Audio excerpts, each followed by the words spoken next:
Okay. Good evening, everyone. I'd like to call the Groton Board of Education Committee of the Whole meeting to order. It is Monday, March 11th, 2024, and it is now 6:09. And we have present this evening Matt and Jen and myself and Adrian, and Ian's on Zoom, and he's on his way. I'd like to thank everybody for coming this evening, and we have an interesting agenda, K through 3 literacy update.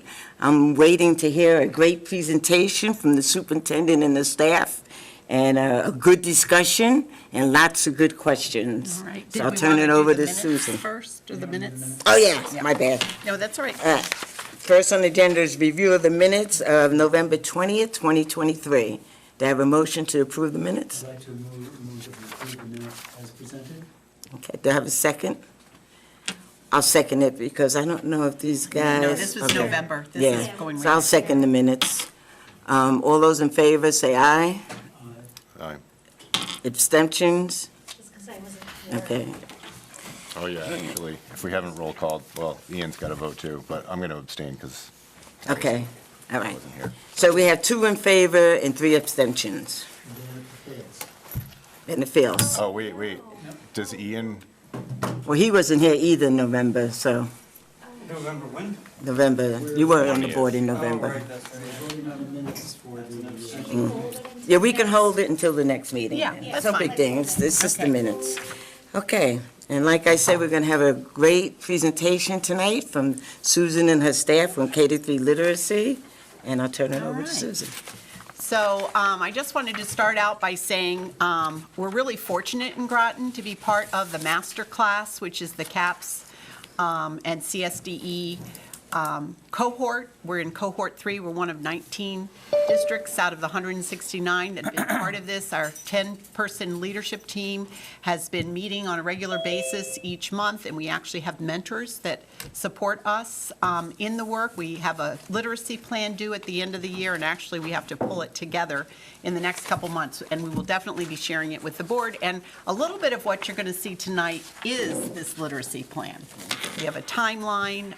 We've been told that we're really kind of ahead of the game, but we're really looking forward to unpacking this a little bit more. And we already have a phonics program that we really are invested in with University of Florida and the Hagerty Phonemic Awareness. And so we've taken that on K through 3, and even in 4 and 5, we've seen where there are gaps that teachers have really been invested, and they've watched Lisa, who is spearheading the K3 or the K5 literacy, and she's, kind of worked with them. She's done some presentations in classrooms and embedded coaching, and then worked with the teams in every one of our schools. So I'm going to actually segue to Dr. Phil Piazza and Lisa Corcoran so that they can kind of take you through a little bit of a presentation. And certainly, this is a conversation too. We've already had a conversation with our curriculum committee, and, we're looking for feedback and questions and that kind of thing. So, Can I just ask the board, do you want to ask questions as you go along, or do you want to wait to the end to ask questions? It's up to you guys, how you want to do it. I would probably like to ask questions maybe at the end of each individual topic. But Okay. waiting till the end, I think it's going to be hard Too to many. go back and Yeah. forth. That sounds reasonable. Okay. that sounds good. That good for you guys? Yeah, sounds great. I'd like to just start off, I want to just formally introduce Lisa Hernandez Corcoran, just for those of you, I think most of you have met her before, but even for our guests or people online. She's our K-5 Director of Literacy and Humanities. And as Susan said, she's going to talk about a large amount of work and changes that have occurred in instruction around literacy at the elementary level. I will preface this by saying a lot of learning has taken place and will continue to take place with our staff, a large portion of which has come from Lisa. And we continue to provide PD to our teachers to help impact our literacy instruction. Tonight's presentation is really meant to be an introductory step forward for the board. We realize that everyone comes to the table with different levels of knowledge in the area of literacy, but I know one of our goals is to make sure the entire board feels a level of understanding, and that will continue the conversation as the year finishes up and into next year. So with that being said, I'll hand it over to Lisa to walk you through her presentation, our Great. presentation. I'll I'm pull going it up. to present it.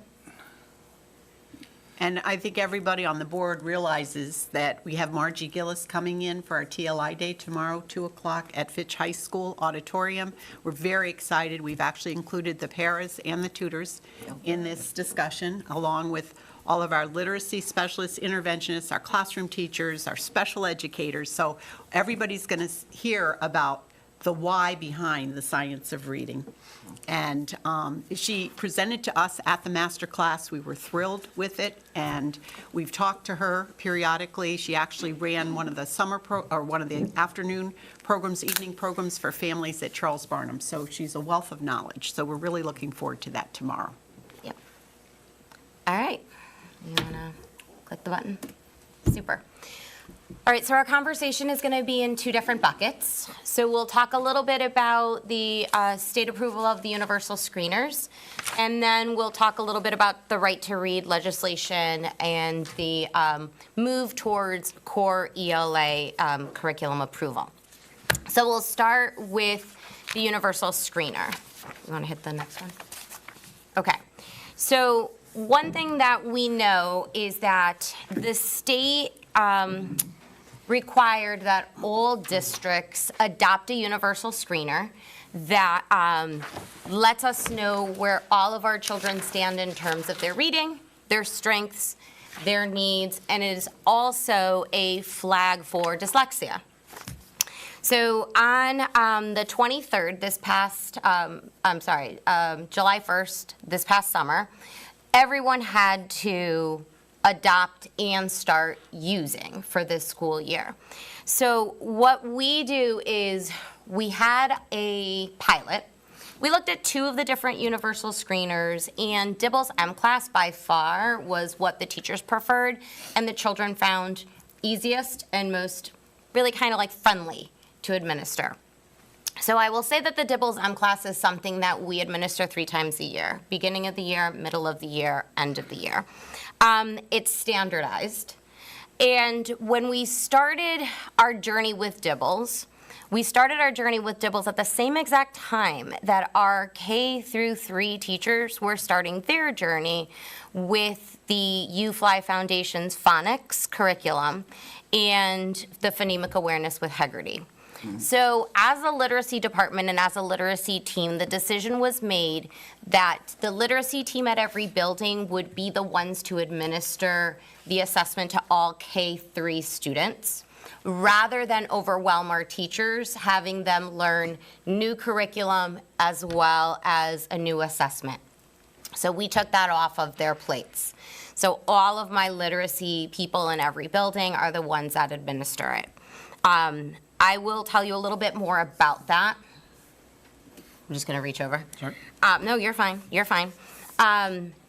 It has been a learning curve for us as well. This past summer, we met with a representative from Dibble's M-Class, and we did a Train the Trainer session. And one of the most important things that we got out of the Train the Trainer session is the need for consistency in the delivery of the universal screener so that it doesn't impact anything. And that we can say we're comparing apples to apples. So we're still in the process of making sure everyone is using the same exact language, everyone is administering it in the same exact way. So what we are now doing, since my team has administered the Dibbles twice, beginning of the year and middle of the year, we are having lots of conversations with our teaching staff because we want to make sure that during grade level meetings, we analyze the data with our staff so that our staff can see what are some of the strengths and what are some of the needs based on the Dibbles and the kids in their class. As we're doing this, we are disaggregating the data via school, we're disaggregating it via grade level, and we're even taking a look at individual classes and thinking a little bit about, is there something we need to do whole class to help strengthen a need that many of our kids have, or is it a small group need that we could address?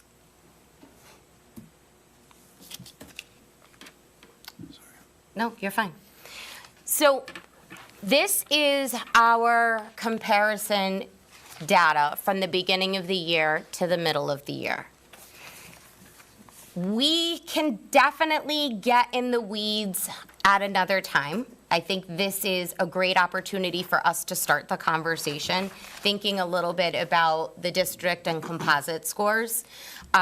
As a curriculum committee, we're going to be diving a lot deeper into this, and we're going to be looking at the individual subsections that make up the scores, so that we can get a better analysis of what's happening across the schools and across the grade levels. But we wanted to share this information with you as an opportunity for you to notice what we saw in our kids in terms of composite scores at the beginning of the year, and then what we see now in the middle of the year. So before we move forward, I do want to take a minute, because I know we talked a little bit about wanting to kind of bucket questions that we have so far, before we talk a little bit about what are we doing with the data. Any questions, anything that we want to discuss Or anything now? that you might be seeing in the data. Well, I appreciate the presentation, so thank you. I definitely, I'm interested to know more about the composite scores and the data that went into them, so I look forward to the deeper dive Yeah. when the time comes. And I think, maybe a model moving forward, I imagine this is going to be kind of a regular review item moving forward. So maybe something we could do is like a package like this. We could have this as sort of like the tip of the iceberg, and then also have delivered alongside it the raw data, so that we can kind of learn how to translate and correlate. Yep. I think that's actually one of the things that we had talked about at the Curriculum Council, thinking Yeah. about like this coming first. Okay. And then as we dive deeper into what does it look like at every building, right? What does it look like at the grade level? Then once we kind of pair that out as a committee, then bringing that to the whole board. Yeah, and also part of that will be, Lisa, as she explained, meets with the grade level teams in every building. So she'll also be able to kind of report back on what they're seeing, what they're saying, what changes they're making in their instruction and that sort of thing too. So All right, I think we'll be able to provide quite a bit of information. appreciate it. Thank How you. often do you meet with the grade level teams? I meet with them once a month. And you think that's enough? That's a great question. In terms of schedules, that's pretty much all we could kind of get in terms of our time together this year. They meet, I don't mean to cut Go you ahead. off, but they do meet more than that in their buildings. But one week they do math. Yeah. One they do literacy and other things, different things going on in the building. And So we were- Lisa's in a school every day. We were able to reserve a discussion for math and literacy at every building, at least once a month. Yeah, involving, and the literacy one involves Lisa. Yeah. Jen, you had a question? I did. The test that's administered in the beginning of the year. Jen told me about it. Oh, Yeah, turn it on. on. The tests administered in the beginning of the year and in the middle part of the year, is it the same tests, or is it getting harder because we're expecting more of the kids? Yes, it is. It's the same test that you're Okay. administering, the same subsections, except the benchmark is getting more complex, right? Because It's we're getting assuming harder that they're because- learning. Exactly. Yes. So your middle of the year is going to be higher, your end of the year is going to be even higher. Okay, So that does require kids to continue making adequate progress, right? A certain amount of progress from beginning to middle to the end in order to stay at benchmark or above benchmark. okay, perfect, thank Yeah, you. sure. Good job on kindergarten then. Yeah, right? That was like, Rocked that. What are the subsections? There's quite a few. So one is about the fluency of being able to name the letters, right? Like how quickly can kids name the letters? There's another subsection around hearing sounds in words, right? How, if the test giver said a word, can they really segment the sounds that they hear within that word, so pop out the sounds within that word? There are words that they need to decode, And lots of those words are nonsense words, so that they're made-up words. There's a huge body of research that says that if kids can use their phonics to read nonsense words, they've got that phonics skill really well. And we let terms them of know their the ones reading. that aren't Yeah, making sense. that's part versus of, the it's ones who part of are. the, the test. There's also an opportunity for them to read high-frequency words. There's another subtest, which is a passage, and kids need to read the passage and read it accurately and read it in a certain amount of time. Do they have to read it in rhythm? So in terms of their fluency, they have a minute to read as much of the passage as they can. So when we're thinking a little bit about their fluency, we want kids to try to read it almost the way you would talk, right? We want kids to be able to scoop up words that are within a sentence rather than read one word at a time. There's another test for comprehension, which has kids reading again a passage and selecting which word would fit in there for understanding. So there's lots of different subtests that when the scores for all of those come together, that's where you get your composite score. So each child does in fact get a composite score. And Lauren Cassini was able to take all the composite scores and put them in this nice little graph for us. And that's what the teacher uses, those subtests, because they're able to identify things that are really challenging for kids and the things that kids already have so that they can really personalize education for every child in that class, whether it's a one-off or whether it's a small group or whether the whole class might need some extra help or, more instruction. So I think that's the benefit of the test. And Dibbles isn't new to us. Our teachers have always used a Dibbles product, but it was more in the way of maybe seeking intervention or with special education. So now it's a universal screener, which means every single child. And we're really talking about K through 8. And I think you could add to that because I know you've trained our teachers in the middle school, especially the special ed and intervention. So this year, the students in grades K through 3 are taking the Dibbles with the literacy interventionists on an online program called Dibbles M Class. But there is a Dibbles paper pencil. It actually goes K through 8. So we're using the paper pencil tests for students in grades 4 through 8 who are in special education or intervention to monitor their progress as well. Now, can you give me an example? What do you mean pencil tests? Just instead of them taking it on the computer as they are in K through 3, they're doing it on paper. Oh, okay. Paper pencil Okay. with the teacher. All right. Yeah. Okay, Adrian has a question. Yeah, I got a couple of them. So just to refer to that, the children from 4th grade to 8th grade, are we testing all students that are below grade level in reading? We're using either the Dibbles or we're using the Core Phonics Survey. So the Dibbles has to be administered to the student on grade level. Yeah. And if the student is reading significantly below grade level and we need data in terms of planning instruction, so in other words, for diagnostic purposes, they're using the Core Phonics so that they can really administer that assessment on the instructional level and then design instruction that would address the areas that the student needs to work on. Yeah, so what about for students that were, that didn't learn phonics very well, that are in 4th, 5th, and 6th grade, that might be a little bit below on reading, but don't have any IEPs in place? So we're not testing those kids? We're testing students who receive either special education or intervention services in reading, students who've been identified as needing that support in reading. So if we don't identify a kid in reading or a student in reading, then they might just get missed. And what I'm referring to is like that we've done state testing every year that shows that somewhere around 45% of our kids are below grade level. And so we're not testing all 45% of those kids to see if they're We're testing the missing. students who qualify for intervention or special education in reading. And So- next year, it's going to be K-5 universal screeners.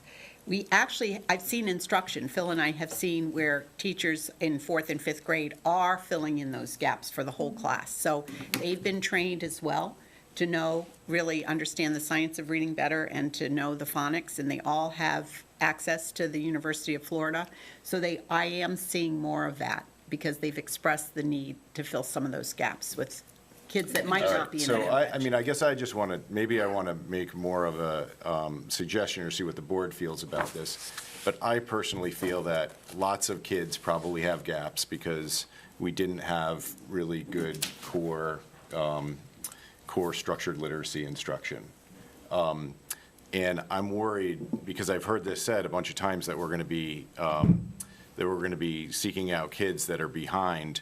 But if we're not actually doing like a test on them, on all kids that are below reading, how do we know which ones have gaps? So- If we're only doing the ones that have significant need.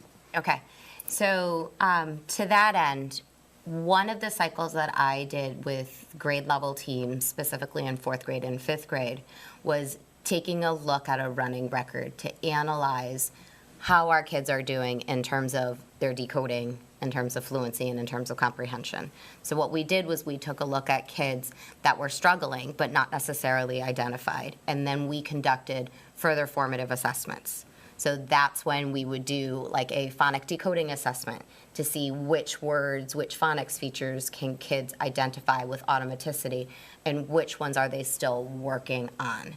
So there were a lot of grade levels in grades 4 and 5 across the district that what they ended up doing was almost like an entire intervention, like a whole class intervention. One of the schools actually decided to divvy up the kids.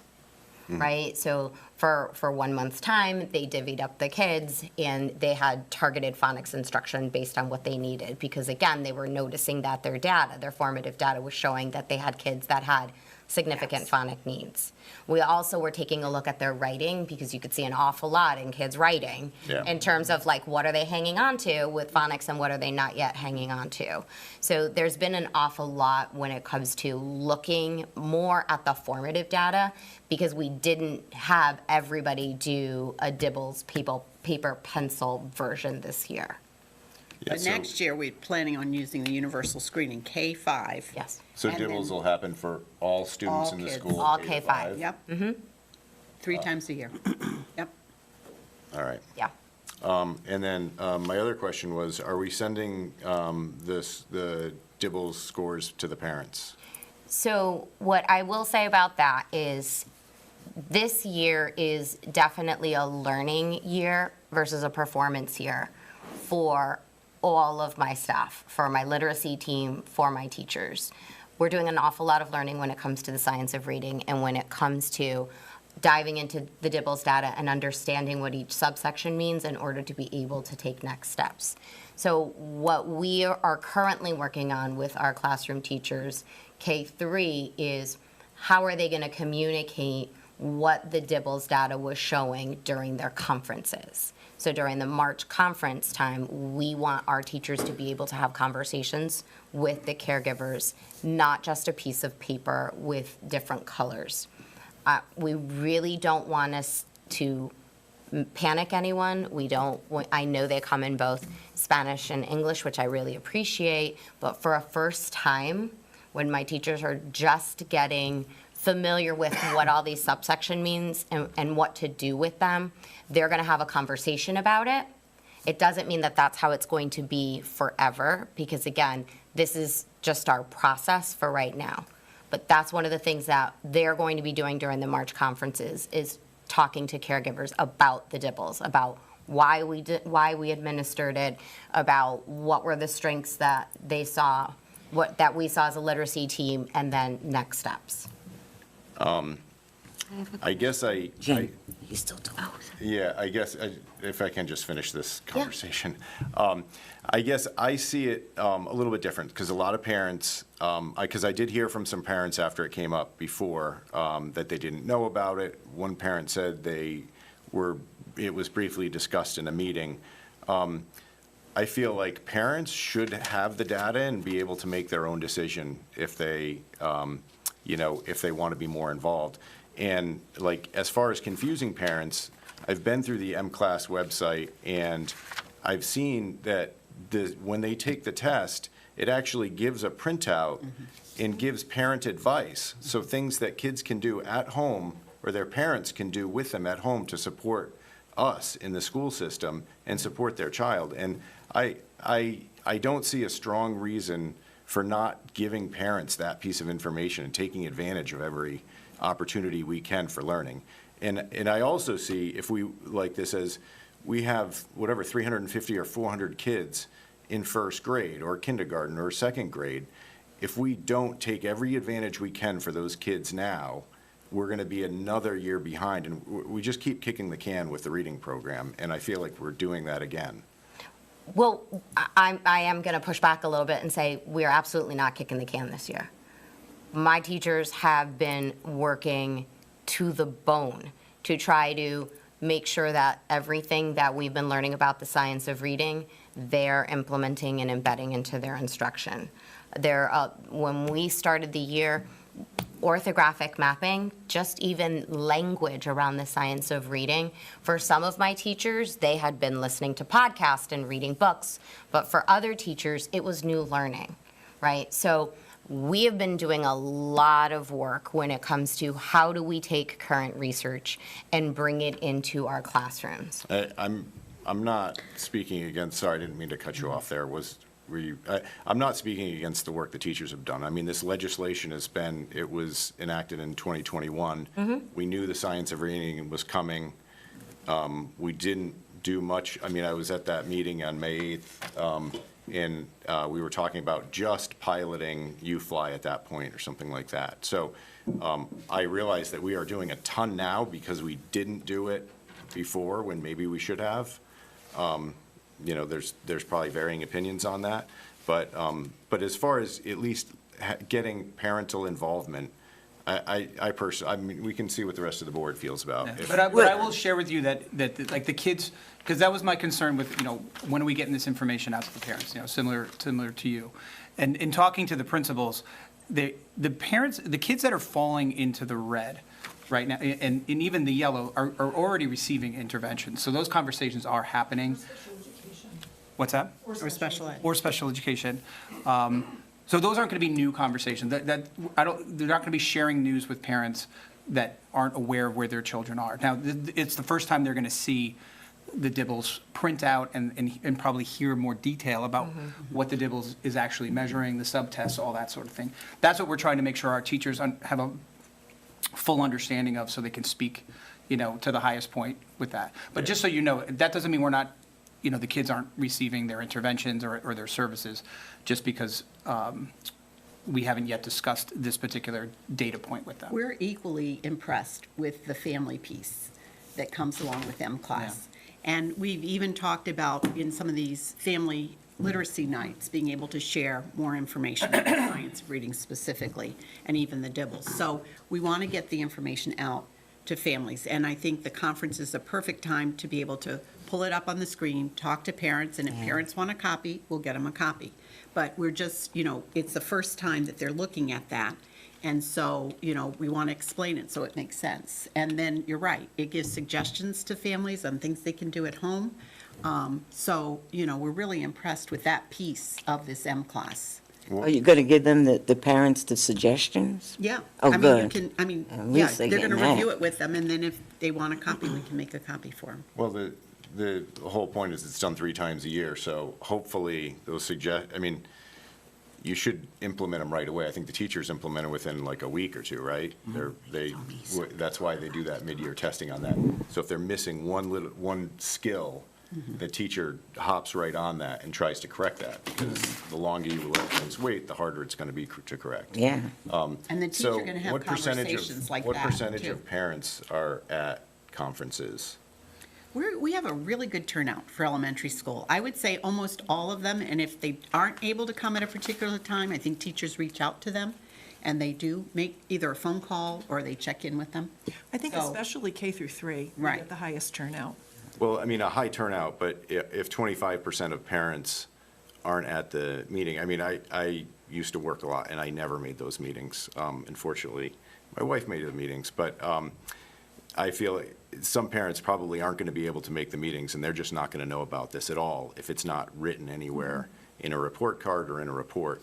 So am I understanding this correct, that we are going to be giving these to parents starting in the September assessments right away? This upcoming school year. Yeah. Correct, for this coming September when they take. Our goal is Yes, to move that forward is that our way, goal. yes. Yep. K-5.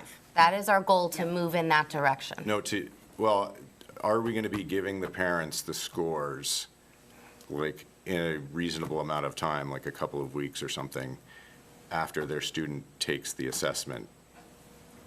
And are Well, we gonna- when do you are we have gonna parent-teacher give them- Well, we have conference? conferences in the fall. Next week. So that's a perfect time in the fall, and then in the spring.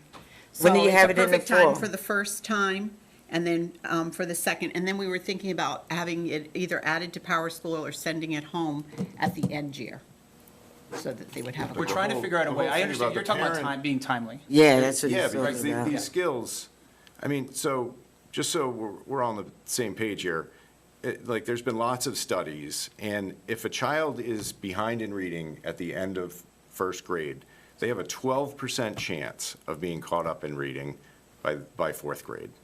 And it will likely affect their, like, educational outcome. So that's why if we're missing a year, a kindergarten year, or a first year, or, I just see that as drastic. I mean, we can see from those scores, it looks like the kids we only pick up, what, 12% of the red, the children in red from first grade to third grade. It's only about 12% lower. There's still a lot of kids that are really low. So if we don't catch those kids early and do everything we can, I mean, in my opinion, this year, but I would like to hear what the rest of the board has to say about that. All right, with that, I'm going to segue to Jen, All right. okay? We're allowed to talk now? Yeah. Okay, so, if I were a parent, right, this is just a question, and I know it's gonna happen the first time around.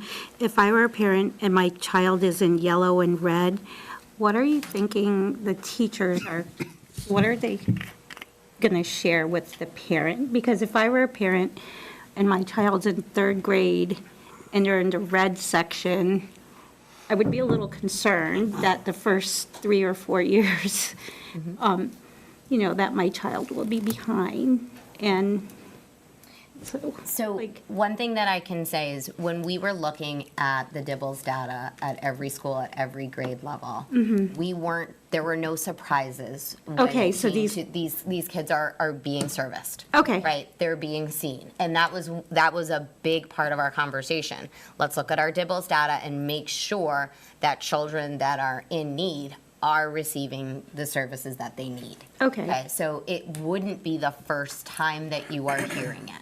okay, so like everyone or majority of the people in red and yellow have already, the parent should know. Yep. Because communication, whether they themselves have read it or not, we've identified it, we've been working with their kids, whether they, and so those kids are being helped. Yes, Okay, they're being helped.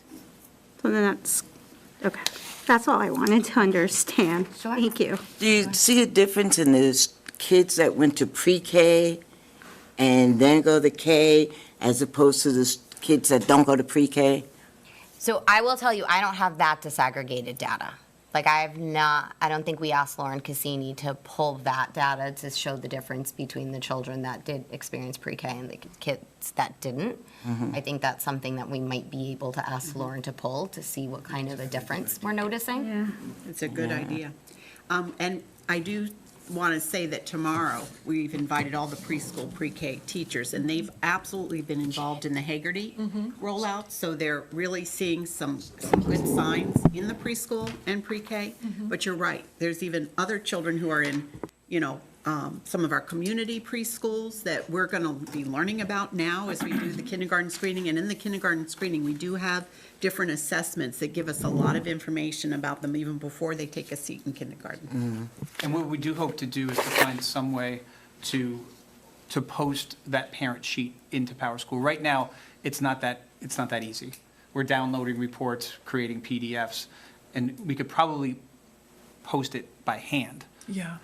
But we are looking for ways so it could be more immediate in the future. So they could take it, we can run the reports, and it can be in their Power School. Because that will not only help the parents, who will have easier access to it, but it'll also help the teachers over the years. They'll be able to to look up the student that's in front of them and see the history Yeah.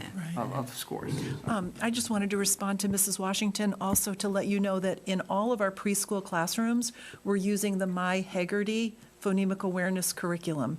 So we're actually, targeting students as early as preschool with a formal phonemic awareness curriculum. Oh, good, good. When did education get away from phonics?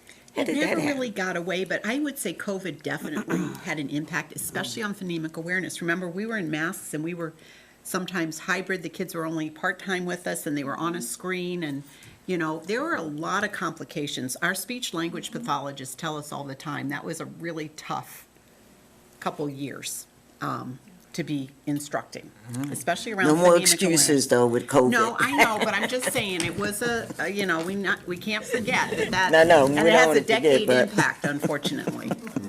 But we can't keep saying that moving got it. forward, you know what I Right, mean?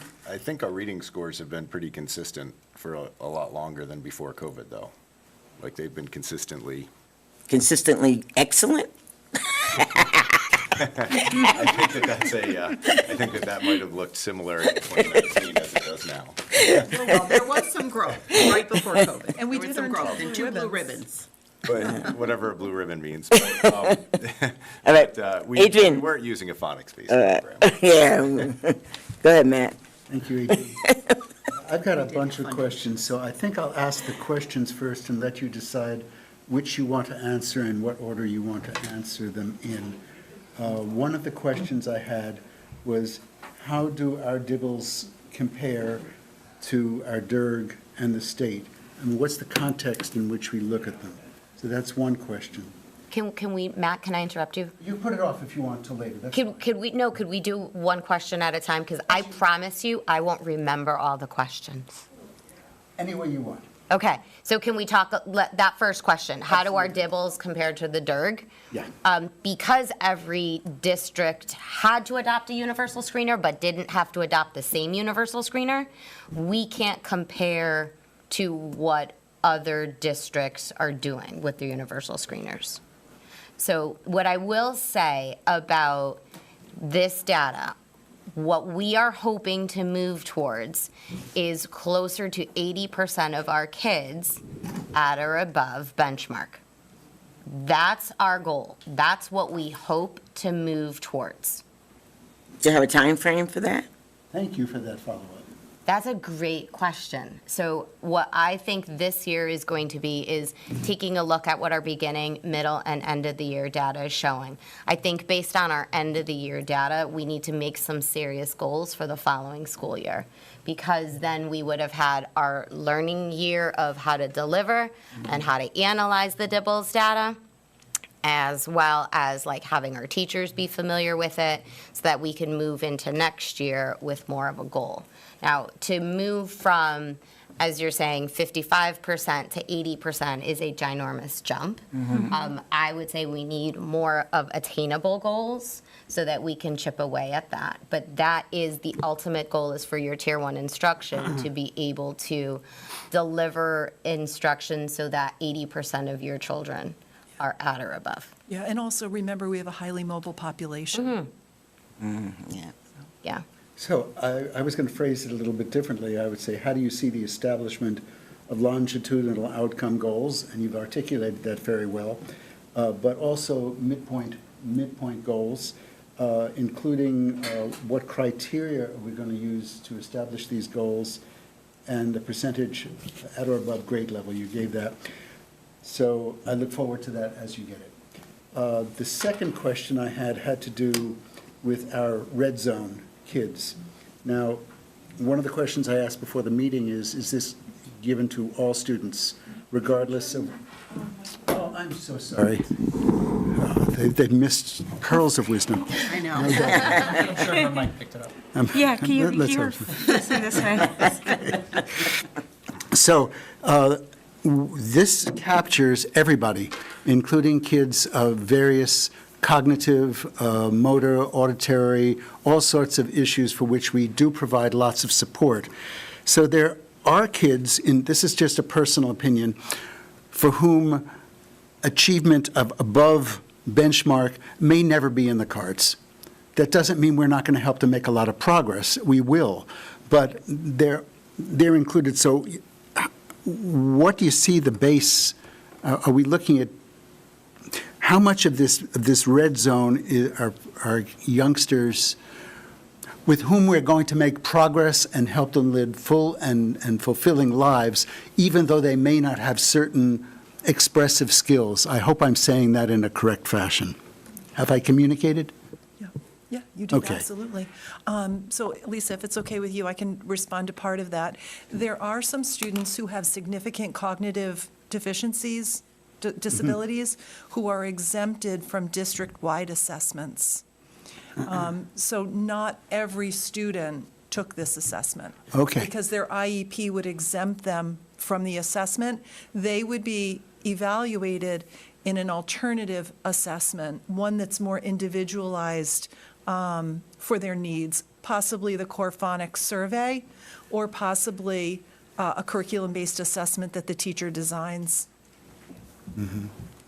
But It is a that small helps a lot. percentage. That helps a lot. Yeah, it's a That does small help. percentage. So what I'm hearing you say, which may not be what you said, is that the overwhelming portion of these youngsters have the capacity to respond to our interventions with great success. Yes. Okay.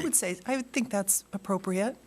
I will also say that when looking at the data at the student level, what we did was not only take a look at the composite score, we looked at the growth from the beginning of the year to the middle of the year.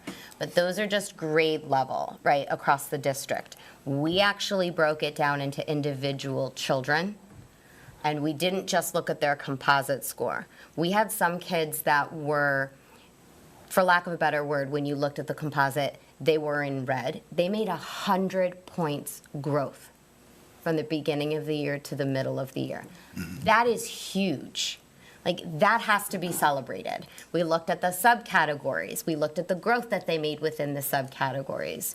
So, yes, you might see that there are some kids that are in the red, but we have to go deeper than that, and we have to take a look at each individual child, and that's what our teachers are doing, looking at each individual child and thinking, what are the strengths, what are the next steps, and how can I address these needs in small groups, not just when they're pulled, but in the classroom.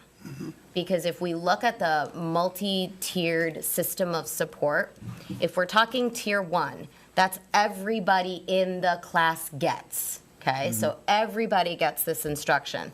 On top of that, everyone in the class also gets targeted small groups. That's part of your tier 1. I made a hypothesis, I won't call it an assumption, but looking at the incredible progress between the beginning of the year and the middle of the year in kindergarten, I was wondering that great progress, to what extent does that reflect kids who are English language learners who come from families where English isn't the language spoken at home and make up and yet in a third of a school year, we've, captured at least a third of them out of the red zone into at least the yellow, if not the green. Is that at play? So right now, the way we have it set up in Power School for my lit team to be able to administer these assessments, the children are all grouped as a grade level, not individual classes. We also don't have access to disaggregate it by high need the way it is right now. So we can't necessarily look at this data and disaggregate the kind of growth that our subgroups are making right now. But what we are doing, again, I'm going very much at the child level and having conversations with the teachers. I'm just thinking of a kindergarten teacher in particular that had a child who did not speak any English and is learning English, and we were analyzing the growth that was made from the beginning to the middle of the year. I will also say that this is one data point. It is not the end-all and be-all. So our teachers, if you look at a subsection, and let's say it's about being able to hear the sounds and words, and you are working below benchmark, that is not necessarily enough. So what our teachers are doing is going one step further and doing another formative assessment to get down to like, well, what exactly does this child need? So they're going deeper. So we might not be able to disaggregate via subgroups, but we are able to have those conversations during grade level meetings and looking to see the growth that was made with all of our kids. I can also add that our EL students have EL teachers, bilingual teachers and tutors who work with them, and they've taken on the phonics in the University of Florida model, and it works really nicely, to help explain our English language, which is quite different with the amount of phonemes that we have versus, in the Spanish language. So that they're using that, and I think that that's really been an asset. I'm sure. Well, I would encourage a conversation with Lauren to see if there's some way we could disaggregate that, because I think that will help us celebrate the progress of those who don't make visible, color-reflected progress on this chart, but whom are really making good progress. It may not be possible, but I would encourage you to at least check with Lauren. You talked about, I'm moving on, you talked about the subsets. You mentioned a couple of them. If you think it would be helpful for the board, I'd love to see a list of the subsets so that we can get at least a classification, a taxonomy of what you're doing. Yes. Yeah, we're going to do that. During the next curriculum council, where Adrian, Rob, Andrea, Phil, Susan, and myself, we're going to be digging deeper into all of the subsets and the subcategories so that we can kind of get our brains wrapped around what are we noticing across the district, That's across wonderful. the schools, across the grade we're gonna levels, bring and it. then we could bring that back to the whole board and almost do like a little Dibbles 101. Like, what do all these subsection mean? What do they mean, and what are we noticing? I think that'd be very helpful for the board. Last one, I promise. There's, Adrian mentioned it, and I agree, engaging the parents is very, very important. But parents is not a single class label. And their differential parental abilities. Somebody who doesn't speak English at home is going to have a much harder time helping their child learn English. Some families, the adults have multiple jobs, and time becomes a constraint. So I have no criticism whatsoever, but I think if we're talking about parental engagement, we need to give some thought to the differential capacity of the parents to help. And maybe there are some extra supports that we can provide or be creative and create. Yeah, we do that Most creative in people try to school, create, too. I guess. Yeah, So thank you very much. great. Dr. Ackerman? As I've been listening to all of the conversation, very deep, very concerned, very helpful and dedicated conversation on both sides. The one thing that I hear that I'm not sure that the committee, the curriculum committee has been clear on, and that is that we weren't really looking at teachers and what they did. We were looking at the measurement system that we're using. So I want to make sure that the conversation that the curriculum committee had is represented, because it really was not about teachers and what they do. It was about the instrument that was used. And if the curriculum committee has something further to add to that, or if I'm mistaken in my interpretation, please correct that now. We didn't go down to, you're correct, Andrea, we didn't go down to the individual teacher level. We were talking much more holistically in terms of the grade across the district, in terms of the subcategories. But one of the things that had also been discussed was, can we start looking at the building level so that we can look to see what are the strengths and needs? Are there certain needs at different buildings? Not Correct. really bringing it down to individual teachers.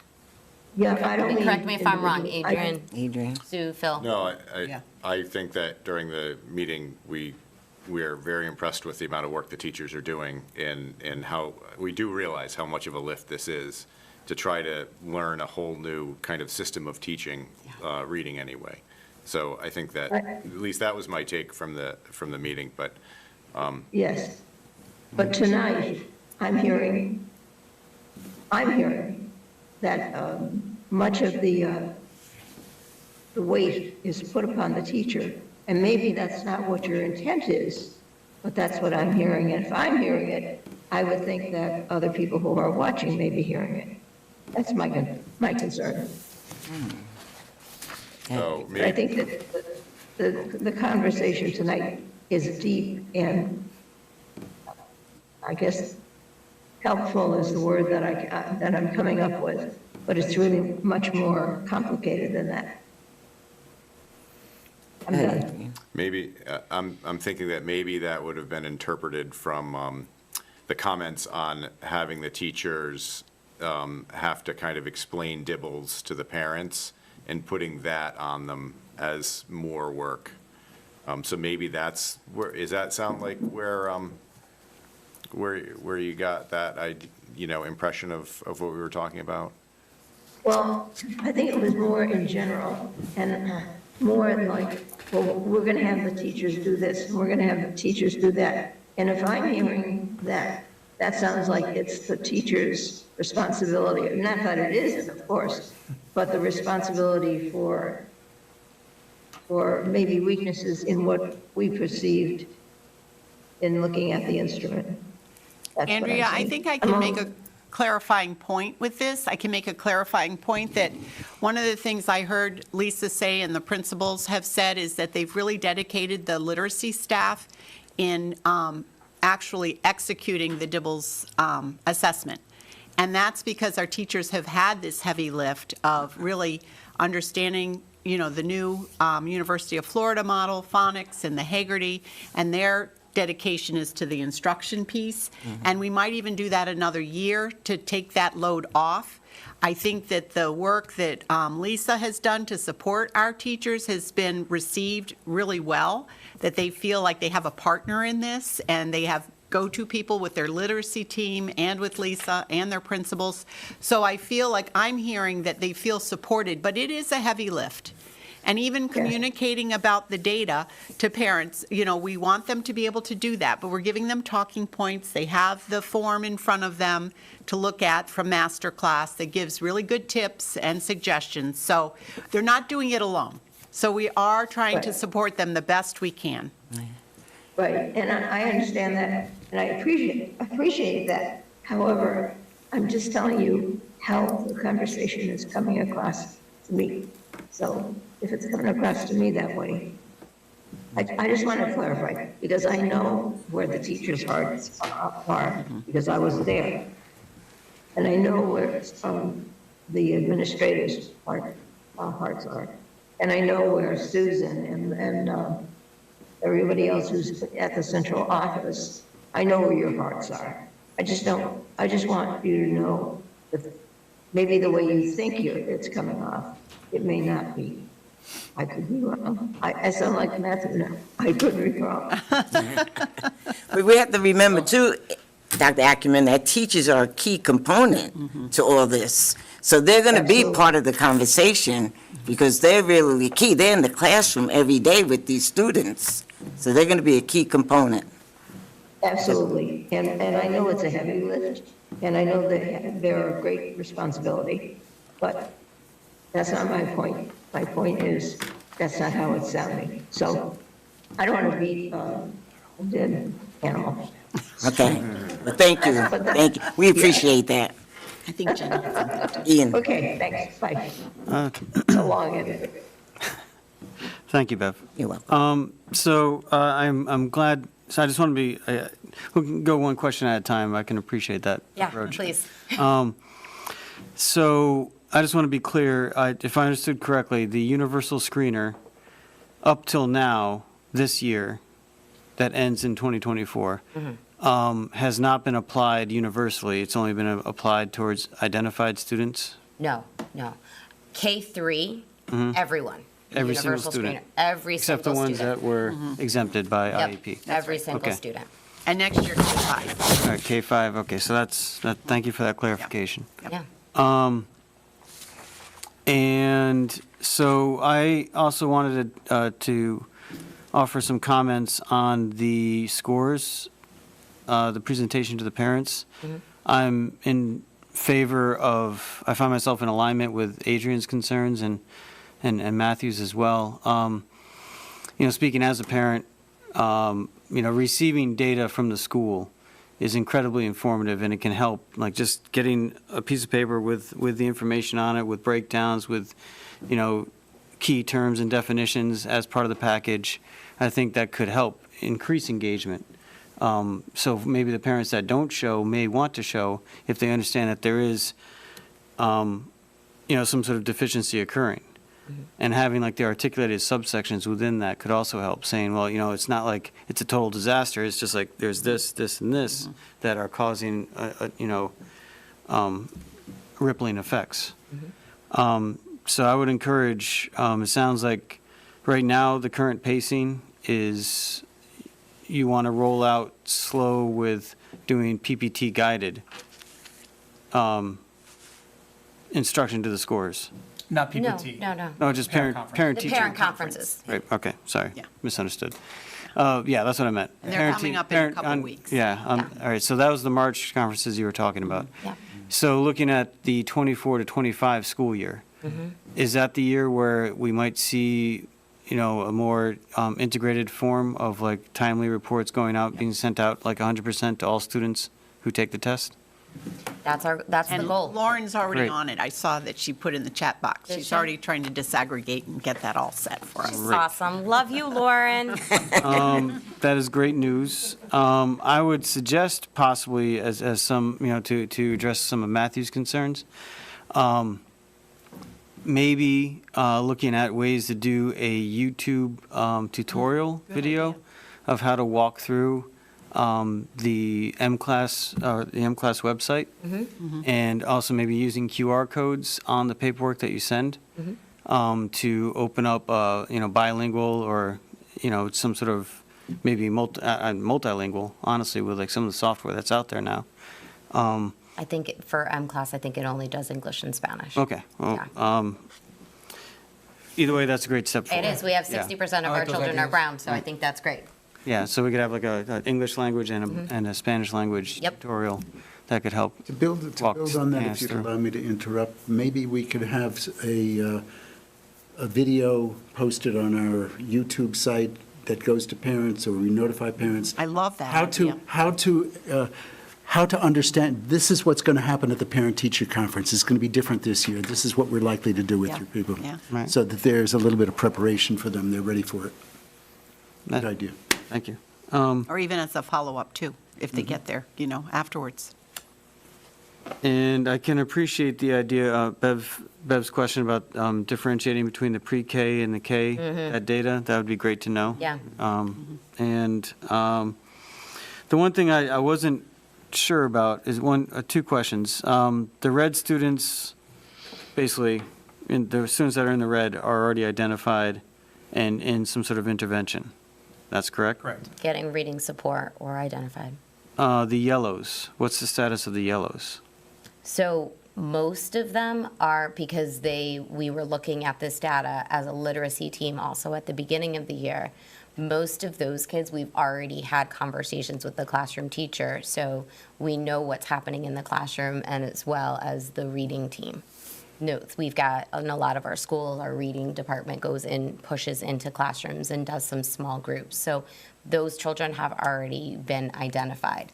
Now, any kids that might have, and this did happen, we had kids that were in the green at the beginning of the year and didn't make enough points in terms of the growth, and they slid back into the yellow by a couple of points. Those are kids that we are now looking at and saying, what are we going to do now? Yeah, with a Like, sense of what are urgency. we going to do now? Okay. And we've had those conversations as a grade level, so that we're looking at the kids that didn't make that growth projection that we wanted, and what are we going to do? So if I could just,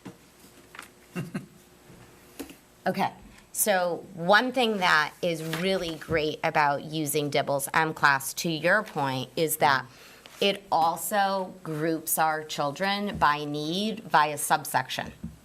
Okay, so this is just, I took a screenshot, got rid of the names. So it'll take it through all of the subsections, group your kids, and then give you a list of activities that you could use in the classroom with your kids. So the literacy team has gotten this prepared for classroom teachers. So we can look at our Dibbles data, we can look at those small groups, and then be responsive and target the need. So that's another thing that we're doing. Excellent. And that could also work for parents too, right? If I understand correctly, there's parental supports on the M-Class website? as well? Yes, just not this. Right, that's not this, but there's Yeah, there's other a Home similar- Connect page Right, that is, that basically is very caregiver-friendly. great. List activities. Caregivers, yes, right. Yeah, that's something I Thank you for think the we can correction. share at the curriculum committee and then bring here when we do the deep dive, because that is very informative. We're going to be talking to the principals tomorrow about that, too. Okay, and one other question I'm concerned about is this, moving forward, it's K through 3 now. It'll be K through 5 Next. next school year and forevermore after that. What are we doing, looking at, again, moving, for the balance of this year, is what it is, but looking at next year, moving forward, students in 6th through 12th grade who maybe have some underlying gaps and deficiencies that are maybe challenging their academic performance or their ability to engage with texts. What are we doing for assessments there, and what sort of monitoring adjustments and interventions are being done? Well, I know Denise is working with her special ed team, and also we have 2 literacy specialists. One is getting highly trained in the Wilson program and is very excited to be part of this work. And so we've been talking to them also about assessing them with the Dibbles pencil paper at this point, and then really looking to structure the schedule around getting kids the support they need during the school day with literacy instruction, math instruction if they need it, kind of the task of the middle school, but with highly qualified, certified, reading interventionist. So, I don't know, I was going to turn it over to you, and I stole your thunder. No, thank you. You're exactly right. So Amy McKenna, who was the district 6 through 12 language arts coordinator, and I trained the special ed teachers and the literacy interventionists on the Dibbles. So they are administering it to the students that they work with. And right now we're developing, well, I'm not, but the administrators at the middle school are developing the schedule for next year. So we're going to be talking about what that would look like so that there could possibly be a 40-minute reading intervention block built in for students to be grouped in small groups to receive that targeted or intensive instruction. Okay, so Dibbles would be applied on the 6 through 12 level as well? It only goes to grade 8, 6 to Only 8. grades- It goes K to 8. All right. And for the students that maybe advance beyond 9th grade or 8th grade that still have deficiencies, are we? Well, that's why they have the CTL class, so students can go and get specific intervention and support during CTL. We also have 9 special education teachers that teach resource classes at the high school, and we have 2 reading interventionists. Several of them are Wilson certified, so they do run some small Wilson groups or individual students if the students need that level of intervention. Okay. If not, they offer support through like a tier 2 intervention for reading.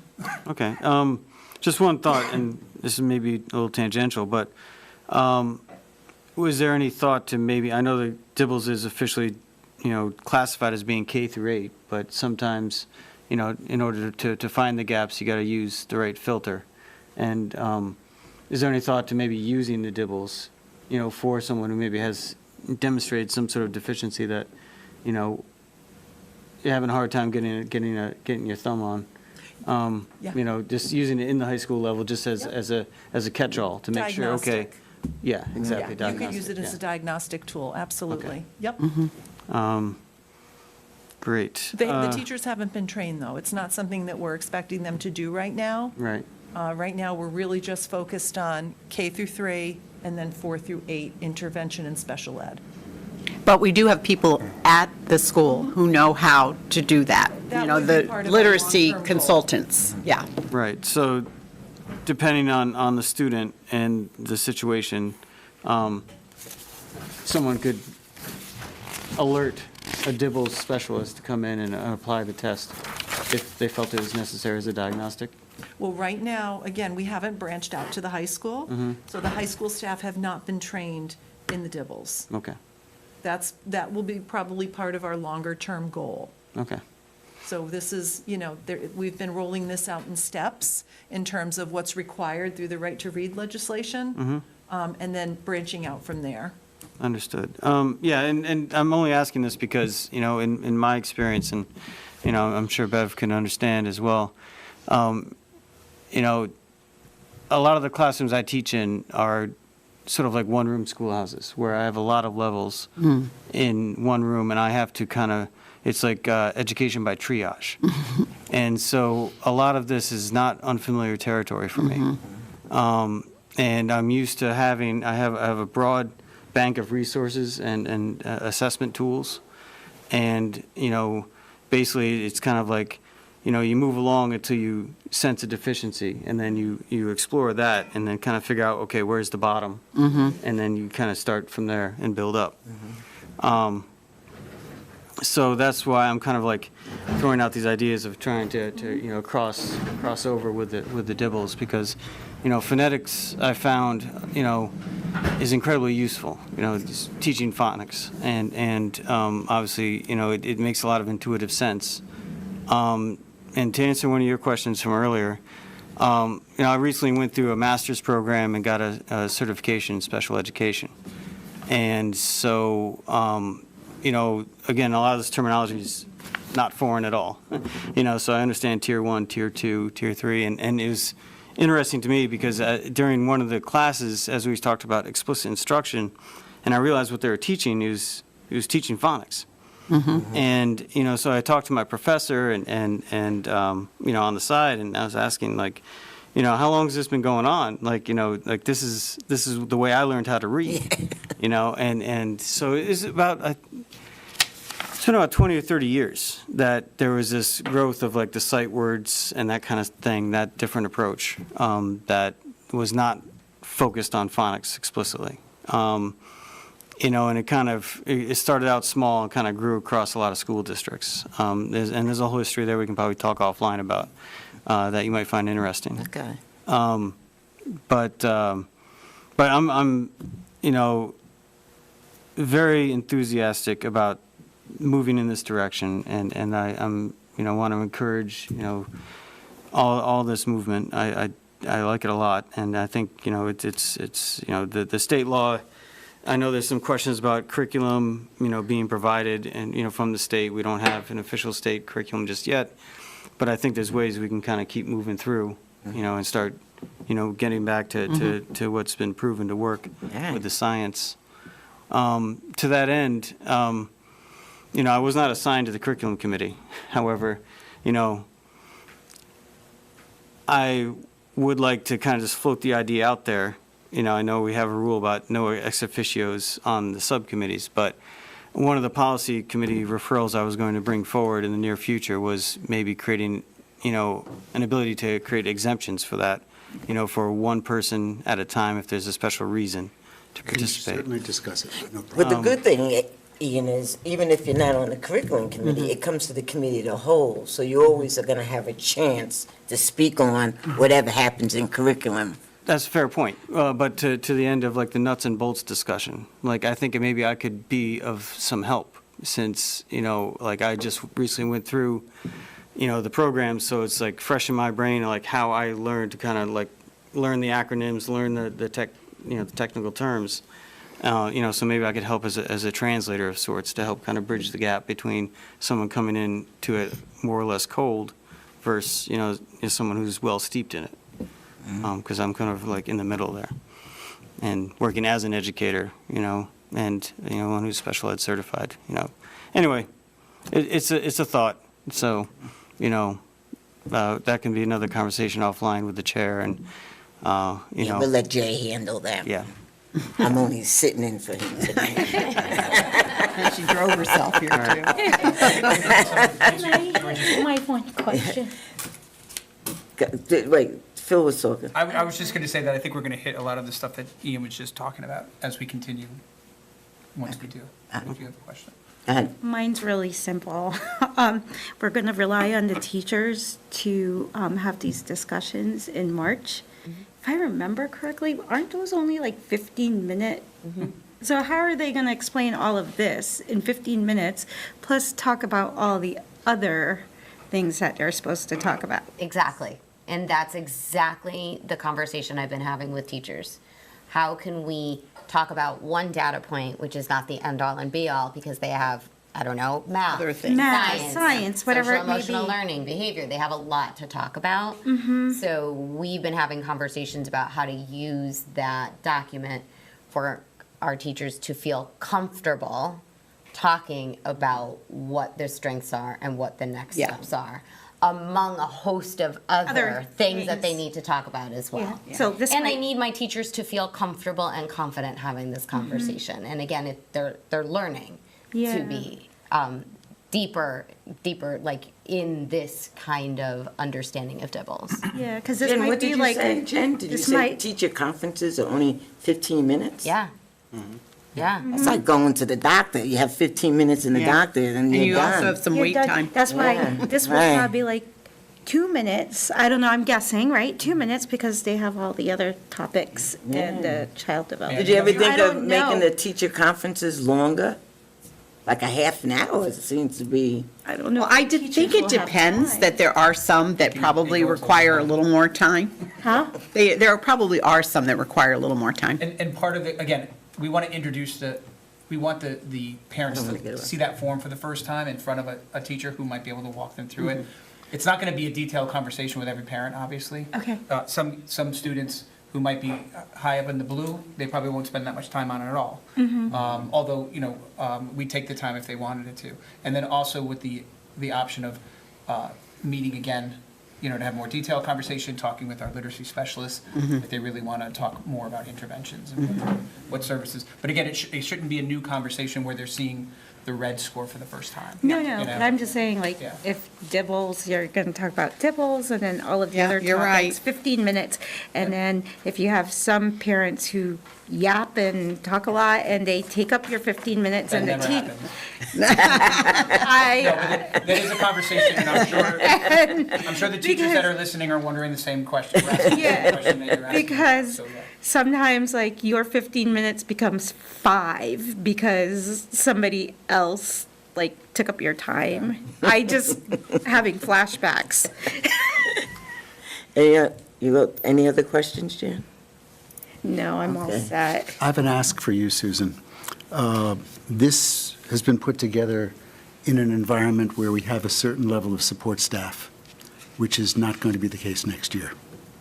And I know you've thought about this. I'd like you to come back to us at the future time and discuss the impact of the reduction in tutorial staff on all that we're trying to do. And maybe you want to focus on literacy or generally, but we should start talking about the potential impacts of this staffing change on our education of our kids. I think that was already on your. It's been on my mind. Yeah, Yeah, it's been on my yeah. mind. So, And I've actually really- talked to Shannon to look for another high-dose tutoring grant. She's on it. So we are looking for other ways to afford that. Well, Yeah. just. Yeah, think it that's is on on my Adrian's mind. Not too. tonight, not tonight, but I would love Yeah. that if you would. It was a motion that we're Yeah. supposed to get a document Right, like that. right. So that I think we approved. Yeah. I have one more. Can I ask a question? Did we stop teaching reading in high school? No, no. Oh, okay, we no, still have do. reading intervention, writing intervention, and math intervention. Okay. And that's with our interventionists. And we also target that for students within the IEP during the resource class and during our co-taught classes. We have co-taught classes for LA, math, science, and social studies. Okay. And this, what Ian was talking about in his class in college, Do the college classes, do the professors know what the state is requiring for our students? And so when their students are in college going toward their teaching certification, they know, they have classes that are teaching phonics and how to read and, In the state colleges, they do. Okay. Because they get alerted from the Academic Performance Office in terms of initiatives and legislation through the state. So I know at the Connecticut State Colleges, they are. I can't speak as much to the private colleges, but yes. did you want to add something to that? I was just going to say, one of the interns that we have at NEA, we were doing a grade level meeting, and as we ended, she was like, "This is what I'm learning in my classes." good. So it was really good to hear that. Yeah, because that helps us. Yeah, it really does. Go ahead, Adrian. Yeah, I was just gonna say that on the website, not to go back to that, but there's like a 3-page explanation for the parents. It's a pretty quick read for the parents that are English language speakers that explain to them the test. So it is set up Yeah. already to do. They really It's have not like done a we would great be job. inventing the wheel by sending Yeah. things home. Like, it's designed to be sent home. The program is designed for this parental involvement. But I was just going to ask one more question. I know that the state requires us to label children that are at risk of dyslexia, and I know that Dibbles does that somehow, but I don't know how it happens. Is it a separate subset of Dibbles test, or is that just a way of evaluating Sure. this data, or? Help me out, Lisa. Yep, there's a formula. There's 2 parts. If you look at the way the subtests are reported out, there's the rapid automatic naming, which is all the way to the right, and then there are the other subtests that we talked about before, which are to the left. Rapid automatic naming is basically a child's ability to quickly say what they see, not letters. So it's a list of numbers, right? And so there's a correlation between being able to do that, or if you struggle with that and you're struggling with the other subtest that we had talked about, the formula is that M-Class puts like an exclamation mark next to the name, which is basically an indicator for us as teachers that this is a child that's flagging with a significant need that we need to address. So it's like a right now thing. And what we found was the few children that did in fact flag, we already have them identified. So we already recognize that, we are disaggregating that data to think about what are next steps. But it is a computer formula in terms of rapid automatic naming and the other subtests. All right, so, when we say identified, is that identified through the PPT process, or is it just Yes. something the school is keeping an eye Nope, out for? identified as special needs. All right. Yep. So what percentage of, these red, the children that are in the red, and especially when we get into 2nd and 3rd grade, what percentage of them are actually have an IEP, and are in like tier 3 interventions? I don't have that disaggregated. We haven't disaggregated the data by subgroup. So But we know can't that give you data on that right 19% is our number of special education. I'm not saying it's the same 19% as that 20%, but we will be looking at that, and it sounds like Lauren's already on it. So we can get, what percentage of student, I mean, I'm specifically talking about reading, IEPs with reading concerns. So we can get that data? That's We something can we ask have. Lauren, which she's probably still on, to see if there's a way that we Even can the schools would disaggregate know. that. The schools and the teachers would know, and the principals would now. know. We would have to really disaggregate Yeah, I was by gonna say that. subgroup. Yeah. That We would just take a haven't while to gotten there collect yet, that. but we will, Kids in the red that have IEP. It's a good question. yeah. All right. You at one point had said that you feel that with this kind of a system, we'll probably identify sooner and earlier and probably a little better than we have in the past, and I think you're right. Well, But I will say, that's my hope. Ms. Austin, that with the Haggerty and the U-Fly phonics, we're seeing less referrals because students are unlocking the code earlier. So Well, we're that's good seeing to more hear. students Yeah, start that's to good. read, decode, encode earlier because they're getting that explicit, systematic instruction. Well, that's I think good. Lisa can tell you, teachers are saying The they're kindergarten reading teachers in faster, particular have sooner. said that they're reading faster than they have before. So we're not anticipating an increase in referrals. We're anticipating a decrease in referrals. But I think we're going to Well, I see think it that better. I there's think we're going to see it. still Yeah. a certain percentage of, I'll speak to dyslexia because that's like overwhelming the largest body of reading difficulties, right? I just read on Amplify, it said 17% of kids are dyslexic on their website. And I think that number varies between 15 and 20. So I'm just wondering how many of those kids, and I realize that it's not 15 or 17% that are actually going to need Tier 3 intervention, but I would love to know how many of those kids are in a Tier 3 intervention, with daily one-on-one or small group support and identified as dyslexic.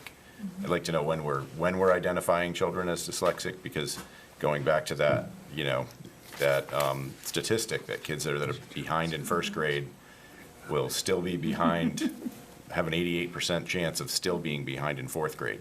So really, I see this focus as, we're testing out to grade 3. It should be really grade 2. We should have kids reading pretty well. But we really have to focus on kindergarten and first grade to get those scores up by first grade and not by third grade. And we have to do a lot for early childhood. Yeah.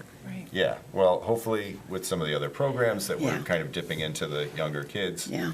Hopefully we can, this is great. Yeah. I am very happy that we're doing this. Yeah. This- Oh, we this all test are. day. We all are. We're all on board.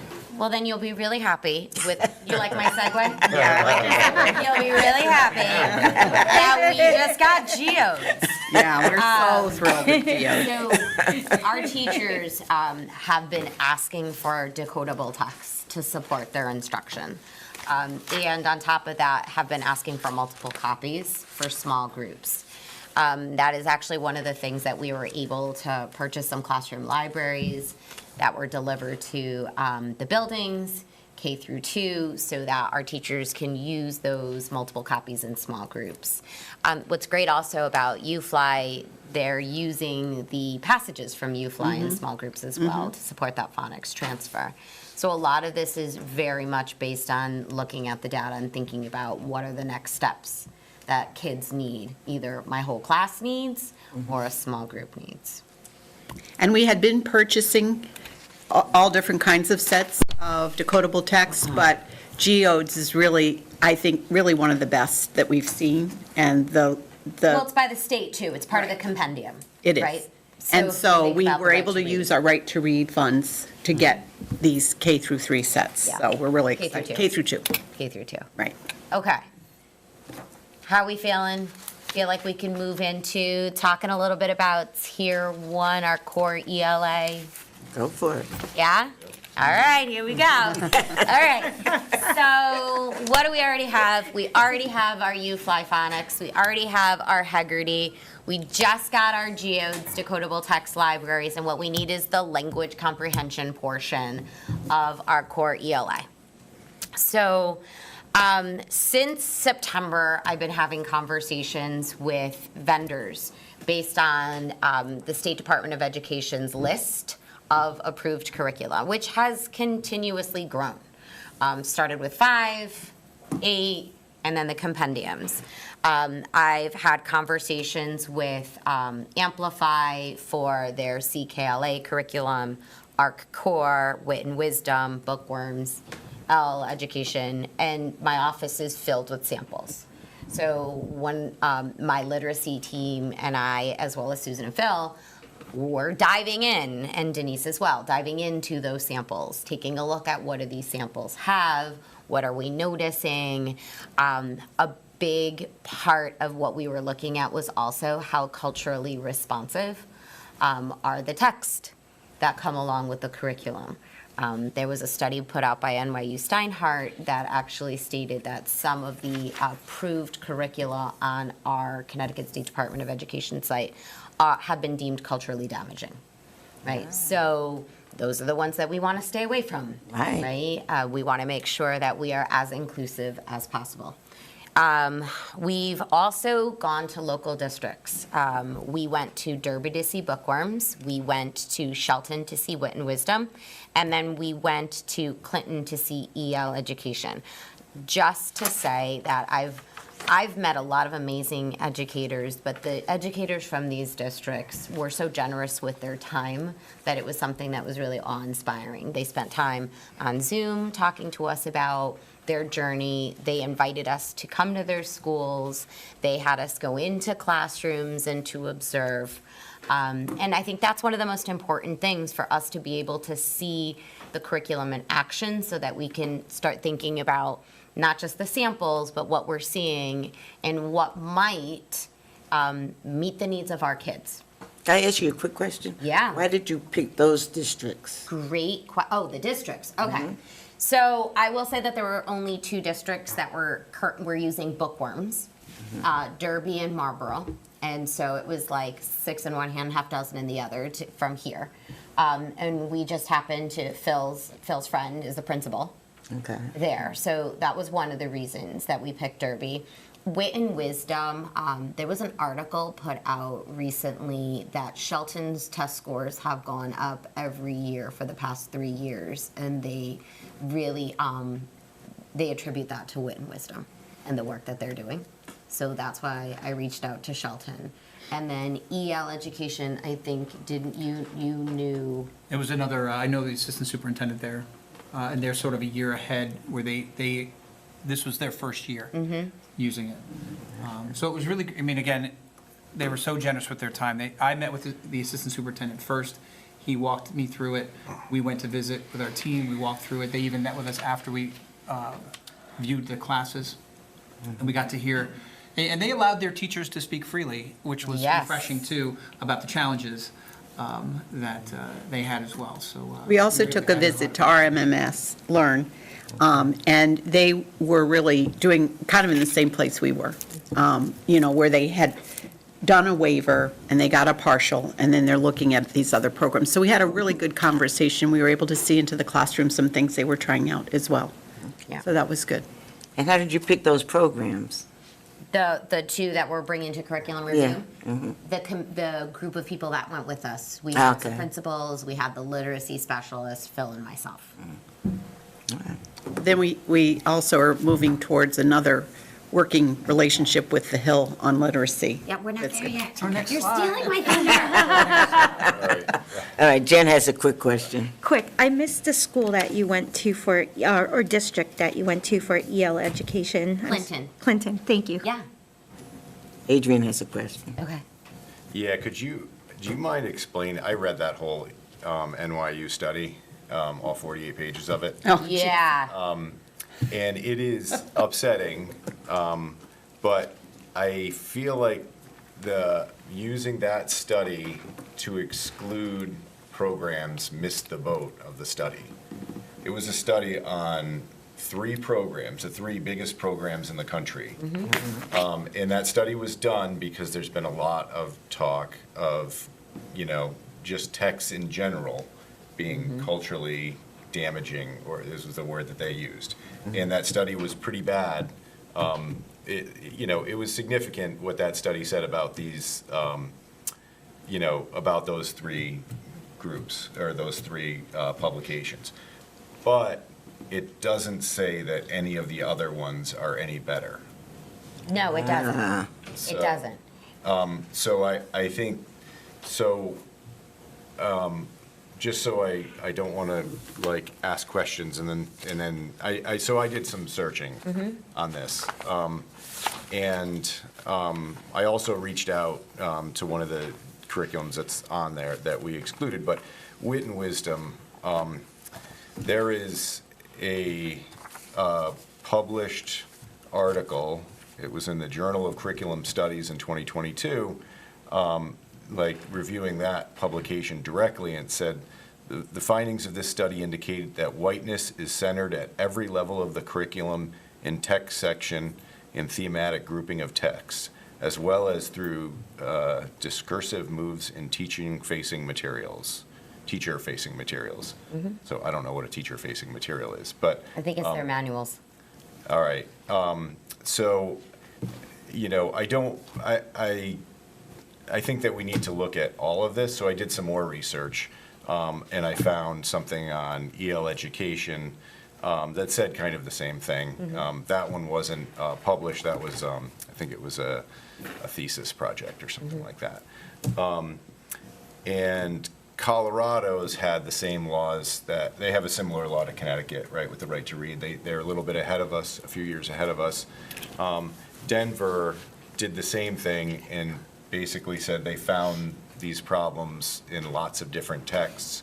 So they had to pick a curriculum and then go through and basically like fix the problems. Like either remove texts or however, I'm sure you guys would know how to do that, like some texts. Wonders, I reached out to Wonders to see if they had, and I'm going somewhere with Wonders just because the grades, like their statistics are really good. But I reached out to Wonders, and they do have some explanation, which I'd like to share. I'll give you guys for review. They emailed me back with some explanation. They felt that the review took too small of a subset of their materials to be accurate, the NYU study. And the reason I bring up Wonders, and I brought this up a year ago at a meeting, you know, as I was speaking as a member of the public, but Stonington uses Wonders. In Stonington, their scores are way better than ours. Like as far as, they've been using it for 10 years and they have been consistently much higher than ours. Stonington is a much wealthier district and doesn't have the diversity that we have. But what is the smaller, West Vine does. West Vine actually has, I believe it's more free lunch than any of our schools. It is very culturally, you know, like comparable to us, and it's a school of 350 kids. And when we look at the data from the state data, that school outperformed every one of our schools. So. And they use Wonders. And they use Wonders and have been using it for a long time. So Wonders is a full program, but I saw that that Wonders was excluded, and I think that going into like publications or materials that are culturally damaging is huge, and that is something that in our district we need to focus on. Absolutely. But I don't know that that just using a study that only looked at three publications really gives enough insight into that to be able to exclude those publications, in my own opinion. And I will share. The publication or the publication on Wit and Wisdom was like $50. I was thinking of buying it, but I figure I'll give it to you guys, and you guys can buy it because you should probably read it. The study on Wit and Wisdom. Yeah, that'd be great. Yeah, if you could give us What you found. That'd be great. all the different studies that you've read and the data that you're speaking of, that'd be great. to Yeah, review. when I use statistics, I actually went through and searched to find like an actual publication on stuff. So I do try to do a little bit of homework from that end.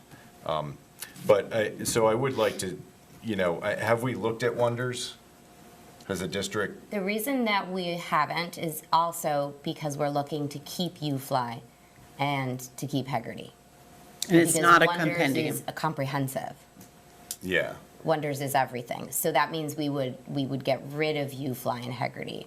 And since our teachers are seeing really good results right now, that's not something that we really want to do. So one thing I will say about that is, in one concern I have is that this goes into tier intervention, but just coordination of programs. I know one of the comments by the CSDE was that our programs don't really correlate very well. They don't coordinate well, what we had applied for in the waiver anyway. But there is some studies that say programs that do coordinate well have better outcomes. So I guess I don't know if I'm getting ahead of it, but my next question was, how well are the programs Adrian, you going said to- one. One really long question. All right, go It's a ahead. really Well, this one, Lot of maybe we should background. wait, but it's gonna be, It's going to be how well are the programs going to coordinate with each other? So should we talk about them all first and then So answer if that? If we talk about those two, so Wit and Wisdom and L, we're looking at the language comprehension portion of it. So we're not talking about the foundational skills portion of it. So it would not cross paths. So it's all about grammar, mechanics, writing, vocabulary, and comprehension. So it's really not the foundational phonics or phonemic awareness. So they don't even need to cross each other. That's why they're listed under a compendium, because they don't need to be aligned with each other. All right. So, but when you have a single program, do they align? Like if you were to choose, whatever Savvis or whatever program, do the different topics kind of align with each other so they're using the same, materials for kids? So Similar topics, like if we're talking about trees and or something, you know what I'm saying? knowledge building curricula. Yeah. So like knowledge building curricula, there's an awful lot. There's this great podcast in case anybody wants to see it. It's called Knowledge Matters. It's by Natalie Wexler, or she narrates it. It's really based on her book called The Knowledge Gap. It's an amazing, amazing podcast. Highly recommend it. What was But the name again? It's called Knowledge Matters. By who? And Natalie Wexler is the narrator. Okay. It's based off of her book, The Knowledge Gap. And she talks a lot about the fact that our kids need to learn a lot about a lot of different things. So when Adrian is saying, like, do the topics connect, that would be a knowledge building curriculum, right? So when you're saying the comprehensives, do they connect? So when I looked at, for example, CKLA Amplify, what they're doing in their foundational skills and some of the decodable texts that they have do have a similar topic to what they're doing when it comes to the comprehension and the vocabulary. So the content is similar. If we look at Wit and Wisdom or we look at L, the content isn't connected at all to the phonics. But if you look at the comprehensives, it is more intertwined. All right. But I think that's a good segue, though, to the review with the Hill on literacy and the work that we're going to be doing with them. Yes. Taking us through reviewing these different curricula. Yes. So I applied for a grant-funded, to be part of a grant-funded cohort, and I got accepted.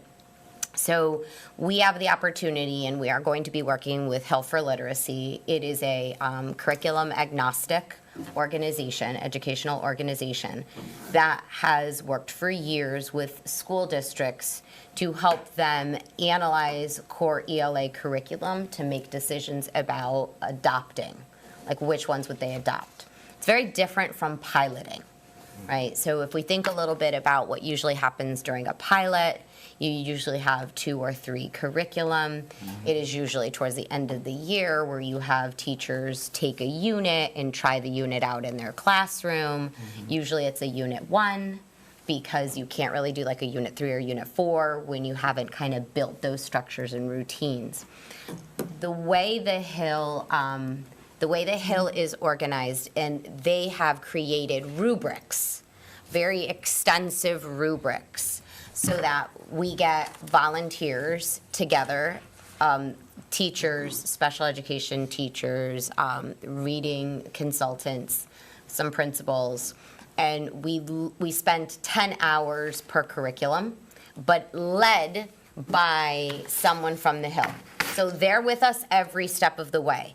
They're with us helping us set up the meetings. They're with us at the beginning of the meetings. They help tell us where we're going to go and what to do, and they give us the rubrics. I think we're really lucky in that we are able to work with them. It is not cheap, and we've heard that people have found great success using the Hill for a curriculum review. It's not cheap, but we don't have to pay for it. No, we don't have to pay for it at all. We got really lucky. Congratulations on getting that Yeah, grant. I was so Congratulations. excited. I mean, it was great. So After a total of 20 hours, so 10 hours for one curriculum, 10 hours for another curriculum, total up the scorecards, and then really the teacher educators come up and look at the scores and make some decisions about which one are we going to adopt as a district. I did have a question, for me, having spent 19 years in the classroom, I piloted forever. And my question to the trainer was, how do teachers actually get to play with it, like to try out some lessons? So what her response was, in all the curriculum reviews that she has done, the teachers that are part of that want to take back what they have and try some lessons. Yeah, good. Because they actually want to get their feet wet. They want to see how the kids engage with it. So the hope is to begin, again, the hope is to begin implementation of a core ELA curriculum next school year. September? That is the hope. Listen, we're swinging. I'm shooting for stars here. It's So, in our like, budget, that's- so we got to that's get the people hope. to vote for our budget. It is in the budget. It is in the budget. All right.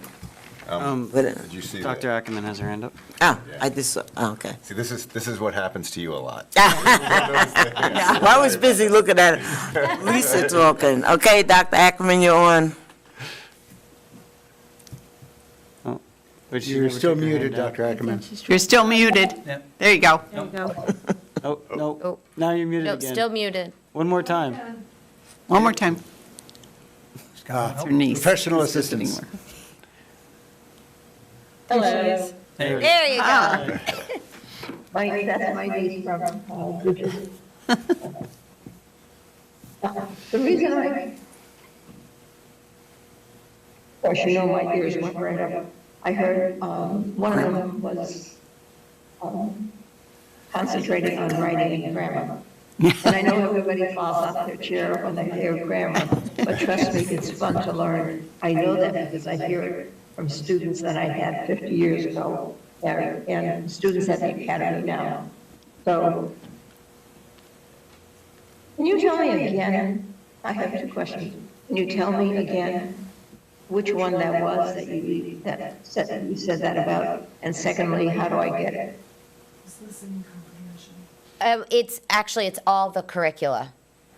It's both wit and wisdom and EL education. Everything that we looked at in terms of a language comprehension component embeds writing.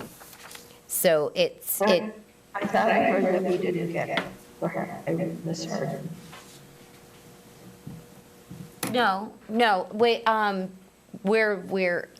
doing a curriculum review on 2 curriculum that have that embedded within, that have grammar, mechanics, and they start at the sentence level in terms of writing. It's embedded within the curriculum, both of the ones that we're going to review. Okay, how do I get it? How do you wanna see get a sample of them? Yes. I have I them wanna in see my them. office.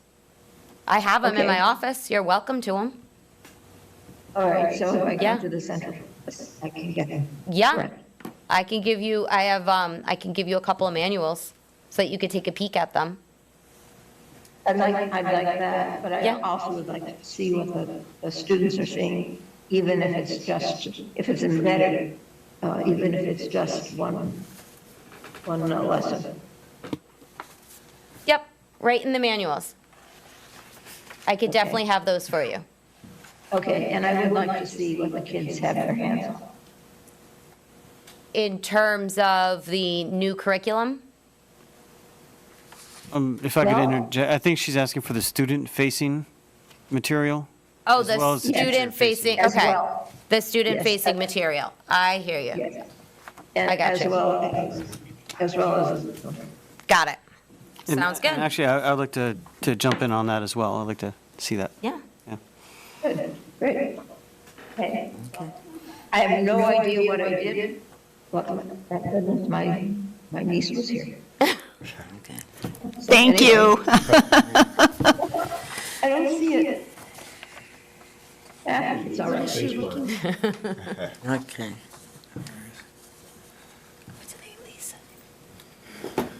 I think that's it. Okay, Go ahead. all right.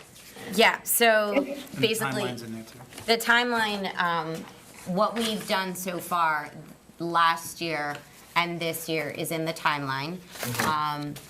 Rob made me aware that I had a lot of acronyms, so thanks to Rob, I went back and changed all the acronyms.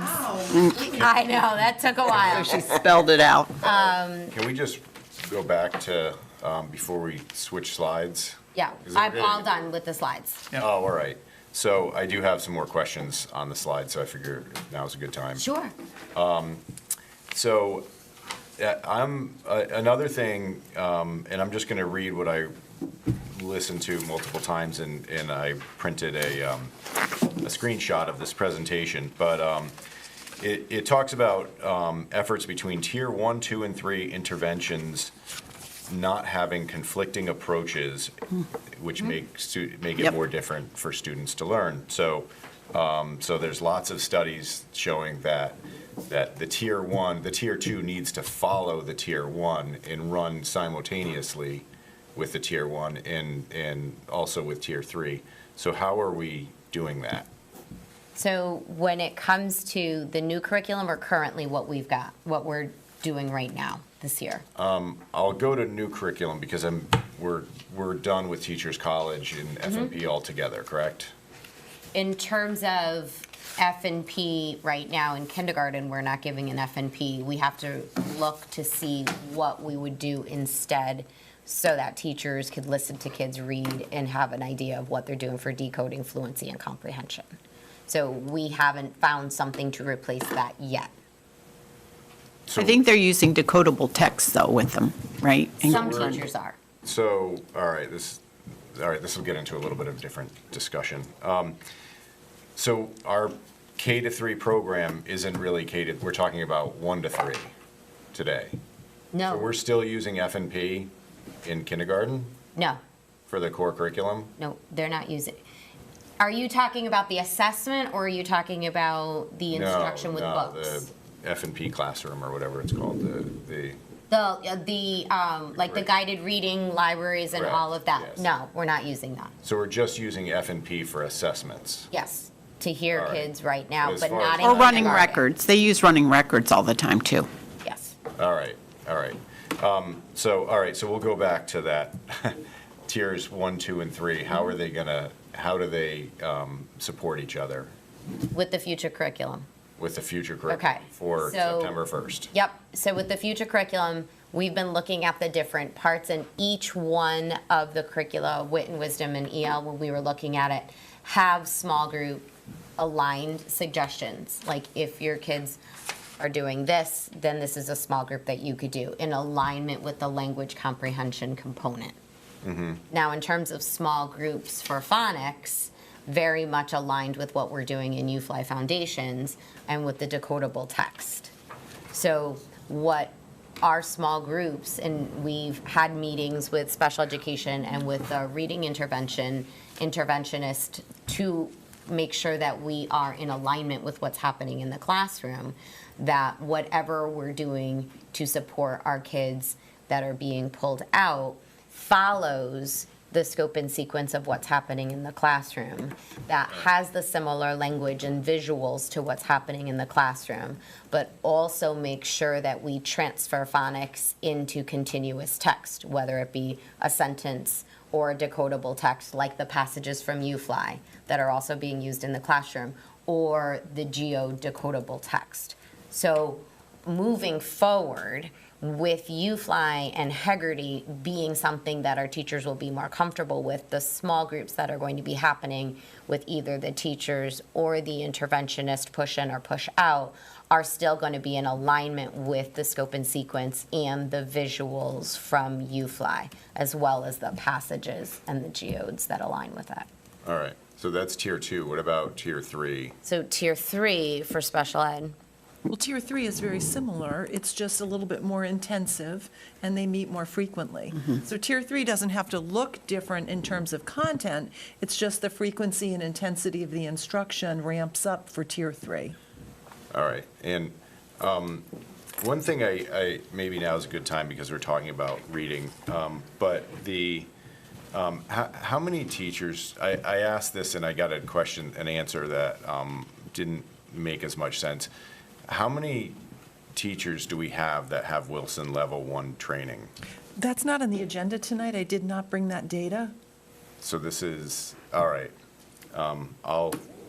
So maybe we'll put that, so the reason I bring it up is because last year, the reading program on May 8th talked about dyslexia too, because it's 20% of the reading program, right? Or something like that. If you don't want to talk about it today, I'm I'll happy make to a talk referral. about it, but I didn't come prepared with that data. It wasn't part of the presentation. All right, but you don't know how many? I don't have the She data. doesn't have All the right, yeah, data. I mean, you said that this many teachers made a decision to go forward with the program. It just didn't actually answer the question, but all right, Maybe you could get back to us on that. Yeah. Oh, I'm happy to. Okay. all right. Yeah, I just don't want to give incorrect information. Right, I don't blame you. Alright. I wouldn't want to either. So units of study and F&P, are we exiting from those programs 100% in K to 2? And then or K to 3, and then what about grades 4 and 5? So the curriculum review and the hope for next year is K to 5. All right, So that Yeah. what we're doing is not just a K to 3 implementation, it's a K to 5 implementation. all right. So it just makes sense, if your elementary schools are K to 5, we should all be doing the same thing K to 5. All right, yeah. So that's what, and because y'all put money aside in the budget, And I'm I've been sure getting we had a- quotes that show that we're within our budget for either one of those, so, Very good to hear. yeah, I've been trying really hard to be She was the like, first phone call I made after that meeting. yes, I can work with that. Number in my head. We were I pretty can good. work with that, All right, move on. okay.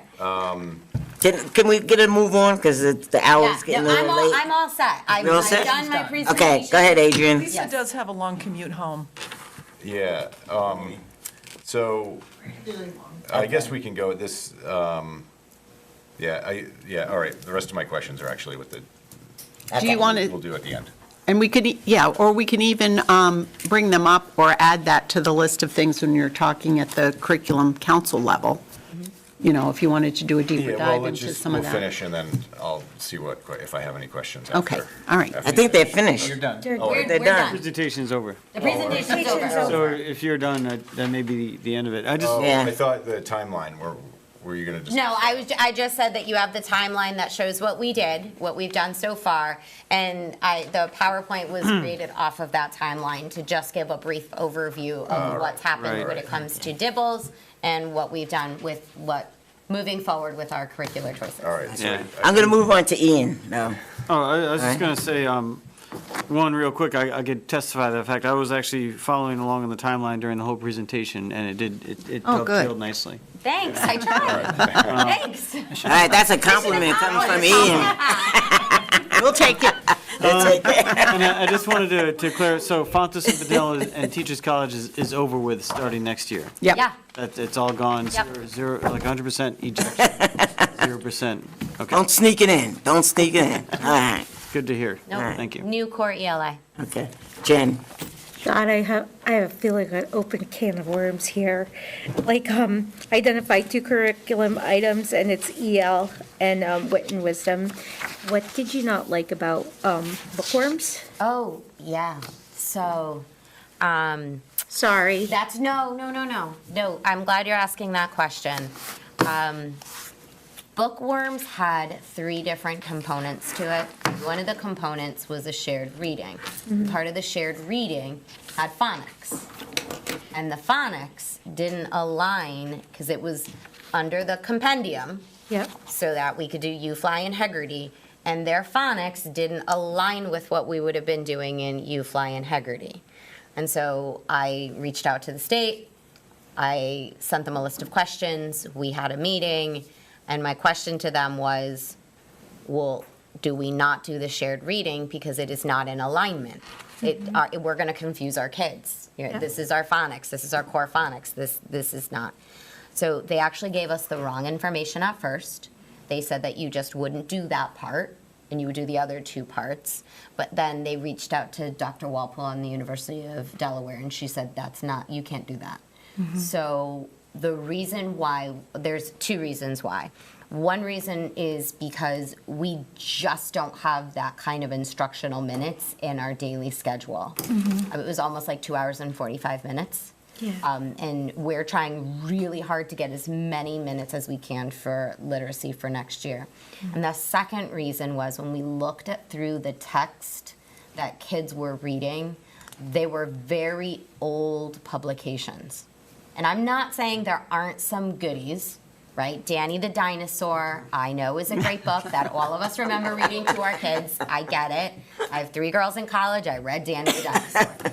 But when you're looking at the newer texts that are out there, we were a little less enthralled with their text selection for that curriculum. So that's why it was the other two. Okay, perfect, thank you. Yeah. Okay. You all set? No, Ian? Well, I think I am all set, but I just wanted to clarify, the writing is all, that's embedded in the, Yes. every single curriculum has that embedded. Yes. Which is lovely because it's writing with a purpose. Yeah. And they start learning about sentences at the even in kindergarten, they start learning about like the two parts of the sentence, right? The subject and the predicate. All right, Where's so Dr. Ackerman when we need her? It's embedded in the overall lesson. Yes. There she is. She heard it. Kindergarten, subject and predicate. How do you like that? You don't diagram sentences, though, do you? I used to. I know. I went to Catholic school. I like diagramming. I was the math major. No diagramming. No. Oh, thank God. Just a quick question. Yes. So it is explicit instruction, though, as far as like when it's talking about writing, this is a writing lesson that happens in sequence with the phonics and the other instruction. The writing reading. lessons are connected to the content that you're reading. Okay. Right, so for example, in EL education, first grade has a unit that they're reading about and studying about birds. Lots of different kinds of birds. They have books that they read together. They have activities that they do with the teacher. But then what they're doing also is, as they're learning about different kinds of birds, ultimately they're going to be writing an informational piece teaching about a certain type of bird. Okay. Okay? And so then they It's have... connected, so the kids make sense of It's all it. connected. So it's not just like random writing. It's very specific Right. and built off of the knowledge that they're reading and learning together. Understood, I get it now, I see. Yeah. So, yeah, the sentence construction is explicit instruction. But the subject matter that that's being used as prompts is based on the reading that they're You doing. got it. Got it. It's all connected. Thank you. All right, couple more questions so we can let Lisa do her long drive home. Got an hour If and you 10 don't mind. minutes. So this is just going to get back to the process of the way I was understanding that this happened is policy 6141, curriculum development. It doesn't seem, at least in my interpretation, that policy was followed for the waiver process. I know the board was kept abreast of what was going on, but there was no votes. There was, they're supposed to be, the curriculum committee's supposed to see things, and then curriculum gets developed, and the committee, the board votes on the curriculum. So I feel like there might have been something lost because we didn't have that process. That was in all done though place. prior. That was done back in 2014, 15. That process all happened when we first took on Teachers College and we had the first $1 million DODEA grant. So the waiver was just saying what we had. So that's all we put is what was Well, there was, it was actually a Common Core-based curriculum that we had, that we wrote after the Common Core, and when we took it on. So the waiver was not inventing something new, it was just what we had that we put in place. And they read what we had, and they evaluated it, and that's why we're sitting here now, looking and moving forward. All right. Yeah. Let's try to move forward Yeah, we're from moving here. forward. Let's I not will go move forward. back. Don't mention Yeah, the W word anymore. yeah, okay. So I would just like to, it seems like now we've got a condensed plan to get stuff done for September, which I'm very happy about.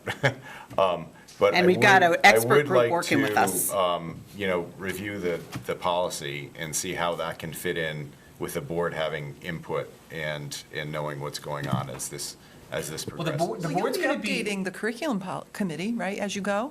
Yeah, we will definitely, and when we complete the review process, those findings will be presented to Yeah. the curriculum committee, and I'm And then assuming the whole as COW. well. Yeah, as But the board needs to vote on it, right? yeah, yeah. As a Yeah. new curriculum, so. Right.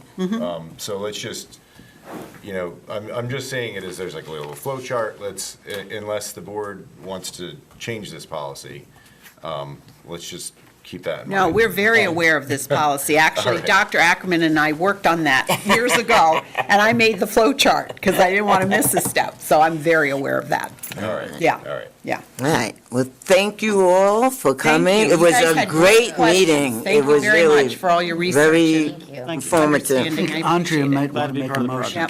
Yep. We don't, anybody can make a partners. motion. I'm not that, I don't. No, she's right there. Okay. She's right there. Go ahead, make a motion. A motion to adjourn. All right. That is so corny. Who's seconding? Second. Got a second. Adjourn. Oh, wait.